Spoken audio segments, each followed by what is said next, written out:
ప్రియమైన మిత్రులారా,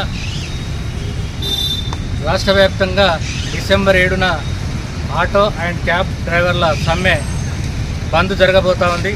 ఈ బంద్లో అన్ని రంగాల కార్మికులు, ఆటో మోటార్ రంగ కార్మికులందరూ కూడా పాల్గొని బంద్ను జయప్రదం చేయాల్సిందిగా మనవి చేస్తూ ఉన్నాం. ఇవాళ కాంగ్రెస్ ప్రభుత్వం ఎన్నికలకు ముందు ఇచ్చినటువంటి వాగ్దానాలని అన్నీ కూడా అమలు చేయాలని చెప్పి మేము ఈ సందర్భంగా డిమాండ్ చేస్తూ ఉన్నాం.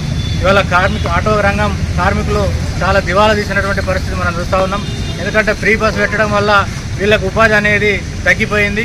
ఇవాళ వీళ్ళ ఉపాధి పోయి అనేకమైనటువంటి ఇబ్బందులు పడుతున్నటువంటి పరిస్థితిని మనం చూస్తూ ఉన్నాం.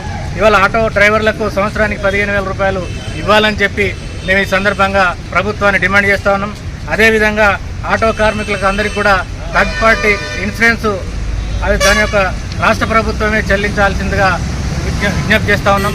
అదేవిధంగా తదితర డిమాండ్లపైన ఈ నెల డిసెంబర్ 7న జరిగేటువంటి బంద్లో పాల్గొని ఆటో క్యాబ్ డ్రైవర్లందరూ కూడా జయప్రదం చేయాల్సిందిగా ఈ సందర్భంగా మనవి చేస్తూ ఉన్నాం.